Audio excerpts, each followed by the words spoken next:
Hello, hello, hello, all. Happy Friday. Oh, it is the afternoon, and boy, what a week it has been. Most of you all, if you're watching from the US, you're thinking, oh my gosh, it's less than a week to Thanksgiving. Yeah, so I know I'm on my way to Meyer as well, the grocery store, to get the all the fixings for next week. So with all that preparation and kind of winding down for the year, I just want to remind you that there is still quite a lot of work to do, y'all. There's still a lot of work to do. I hate to be the bearer of bad news. I'm sorry. But now is not the time to rest on our laurels. For those of us that are in the HR and the DE&I space, meaning inclusion, right, and belonging, equity, justice, we have so much work to do. So let's start here with an article that was just posted yesterday. I want to read it because I didn't get a chance to put in the full title. But essentially, it's an article that was written for BizWomen, the business journal for women. And the title is Women in STEM Careers More Than Twice as likely to leave the workforce. Now, the article starts off well. It starts off talking about the stats and the reasons and the statistics and the surveys and that have been done by various sources on how we got to this women being twice as likely to leave. And do not disagree with any of it. And some of the major causes that come to light are not being paid fairly. So the wage gap that absolutely exists. Trust me, taking it from an IT leader, the wage gap between men and women doing the exact same work with extremely similar experiences and background and education, being paid differently, statistically significantly differently, i.e., thousands of dollars differently, exists. Yes, it does. Lack of purposeful and meaningful work, meaning that the work that is being done is not of high value to the organization. So this means kind of the administrative work, taking the notes for the meeting or preparing the slide deck for the presentations, doing the research for the paper, but not actually being the one to publish the paper or be the principal on the paper, or even present the findings. Okay, so that's what we mean by meaningful, valuable work that is seen as highly valuable by the organization. The majority of women in STEM fields that have C-suite or executive level presence have a project management background, a communications background, an HR background, or a marketing background. Look it up if you don't believe me. Go to just any company, any major company in your area that is in the STEM field and look at the women who have the highest titles and what fields that they're in. Unfortunately, you will see very few that are leading a business unit or a product or sales, right? The revenue generating business units are the ones that are seen the most valuable in the company. All others are what we consider cost centers, which means that their investment that the organization is making in order to sell the product or support the product. So those support areas is where you'll see us shine as women, but the cost centers, the ones that where you can own your own budget, those typically are the ones being run by the men. And again, don't take my word for it, just do your own Google search in your own area. And then lastly, lack of diversity in the company. So it's really hard. It's difficult, not impossible, obviously, but it's extremely hard to get the specific and the right guidance and advice from someone who has not walked a mile in your shoes. So if you are looking towards moving up in the organization in terms of senior level management, you most likely are going to have a mentor, a sponsor, or an advisor, someone that's close to you that's helping guide you, that is probably a straight white male. Okay. Typically, if you're in the STEM field, that's just what you're dealing with. And there's nothing wrong with that per se on the surface level, but when you start peeling back the onion and the layers of that, where it gets to be problematic is that the advice that they're giving might not work for you as a female.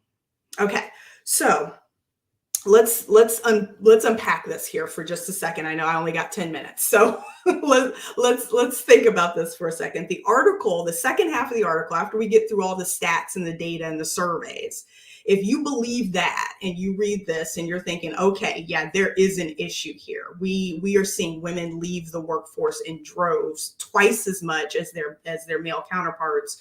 Whenever there's a layoff, whenever there's a reallocation or a reorg, there's all kinds of fancy names, y'all, for corporate America getting rid of people. When you go through that and you look at who is impacted the most at those senior high levels, you will see a disproportionate amount of women versus men. And it's disproportionate because there aren't a lot of women to begin with. That's the issue, right? So again, surface level, when you just look at the numbers, when you look at the cursory, you're thinking, oh, there's a ton more men that were let go than women. We're good. We're okay. Well, hold on a second. If you have 150 men, okay, this is just sheer math, people. If you have 150 men that are in senior level roles and you let go 25 of them, okay, you're like, oh, okay. But if you have 25 women in senior level roles, okay, and you let go of 10 of them, now you see where we start talking about disproportionality. Now you start to understand what we in the field are talking about, equity versus equality. Now it starts to say, oh, okay, when you look at the numbers, it's disproportionate. Okay, so that's what we're talking about in the first half of the article. The second half of the article goes on to talk about some of the solutions that need to be enacted or put into place in order to address this inequity and this disproportionality. This is where I veer off course with the author, and I really want to highlight what us, the leaders and the coaches here at Angel Speaking, are really driving towards. Okay. What I really want to pull back the onion on is to say, when you lump up all of the issues and the possible solutions, what you're really trying to combat and what you're really trying to deal with is bias, period, point blank. But here's the caveat. We all have it. Each and every one of us has bias. If you have a brain, you have bias. So we're not going to eliminate bias. What we are seeking to do is to address it in a very targeted and intentional way. Well, how do you do that? Well, that sounds big and monstrous and hard to do, but I want to propose that actually it's not. It's really actually pretty simple. If you take a step back and you stop thumping men for being men and being in the positions that they are and saying, oh, hey, you just need to think differently. You just need to hire more women. That is absolutely not the answer. That leads to token hiring. Okay. And yeah, I get it. Not the answer. Why? Because the moment you just take a female, any female, right? That's meeting all the credentials. I won't even say any female. She's going to have to be the top of her game to even be considered in the pool, to even get an interview, and to even be on the last one or two on the list, to even be considered to be hired. She's going to have all the credentials and everything. So this whole meritocracy and this whole, oh, we want to go after the individuals that are the best and the brightest and the best for the job.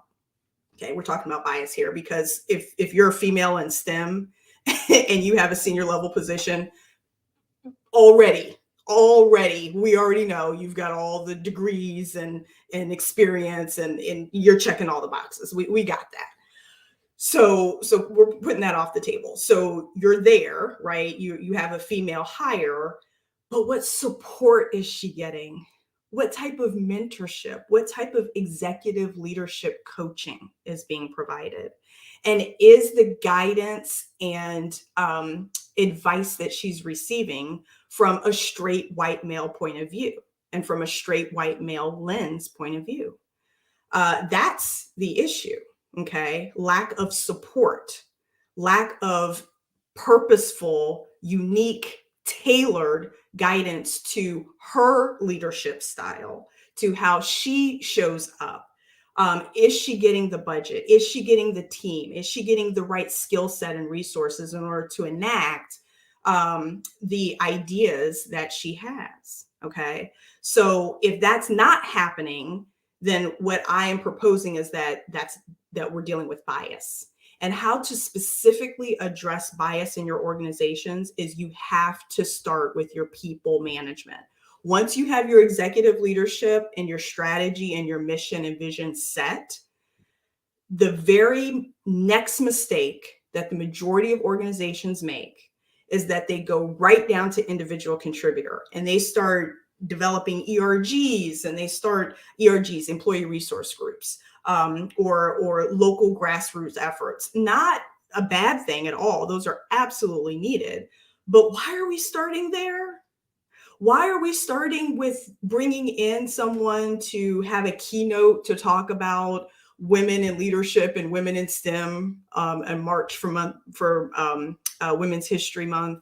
Why are we starting with, oh my gosh, okay, we have to find a speaker or a trainer to talk about this one thing? No, no, no, no. The very next thing that you need to do is to work on your structures, your systemic barriers, what I like to call your load bearing walls.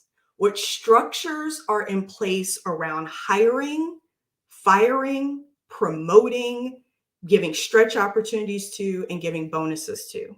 What structures are in place? What decision making factors are in place? Who is making those decisions?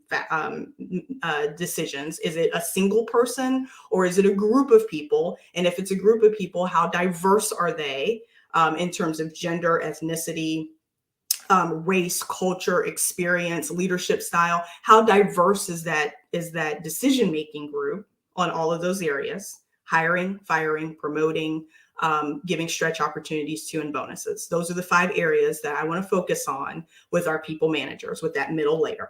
Okay, because that is where your strategy is going to live or die.